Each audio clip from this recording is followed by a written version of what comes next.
અહીંયા તમે ગાડી લઈને ક્યાંક જાઓ ને તો જે સ્પીડ લખી હોય ને એ સ્પીડમાં રાખવાની હોય. 50 લખ્યા હોય 50, 70 લખ્યા હોય 70, 100 લખ્યા હોય તો બધા એક જ સરખી ગાડી હાકે. જો તમને બતાવું હું હાલે આ બતાવી તો બધાને સરખું બતાવજે.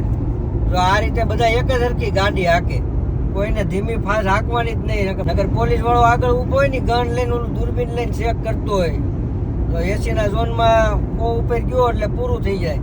સીધી એને ટિકિટ આપી દે એટલે પૈસા પર દંડ ખોટો ભરવાનો. એટલે હરકી જ હાંકવાની, બધા એક જ હરકી હાકે. આ થોડો ઘણી બાજુમાંથી મોર થાય છે, થોડોક એને ઉતાવળ છે એટલે હાલે એટલું તો. 80નો ઝોન છે પણ બધા હાકે થોડીક વધારે એમ. એટલે આ 80નો ઝોન છે પણ હવે ગાડી આ મારે તો 100 ઉપર હાલે છે.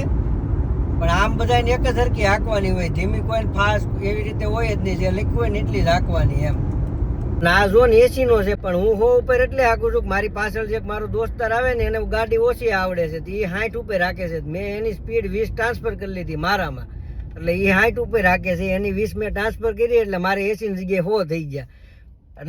આપણે મોબાઈલમાં 2 ડિગ્રીથી ડેટા ટ્રાન્સફર કરવી ને એ રીતે સ્પીડ મેં ટ્રાન્સફર કરી લીધી છે એટલે 100 ઉપર હું હાંકું છું. પણ આવી રીતે બધાને ન હાંકવાનું હોય. એ તો કેવું છે કે ભાઈ સ્પીડ જે ઝોન વાઇઝ નક્કી થઈ હોય ને જે બોર્ડ માર્યું હોય ને એ જ હાંકવાની હોય. જો તમે વધારે ફાસ્ટ હાંકો તો પોલીસ વાળો પકડે ને તો સીધી તમારે ટિકિટ ભરવી પડે. એટલે આવી રીતે કોઈ સ્પીડ ભાઈ કોઈને ટ્રાન્સફર કરવી હોય ને તો મને કહેજો, હું સ્પીડ ટ્રાન્સફર કરતા શીખવાડે કઈ રીતે ટ્રાન્સફર કરવાની.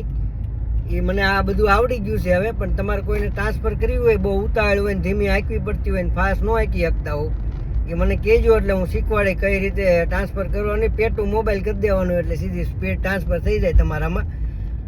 એ 20-25ની જે તમારે વધારવી હોય ને ડાયરેક્ટ વધી જાય. એટલે એવું કોઈ હોય ને તો મને કહેજો.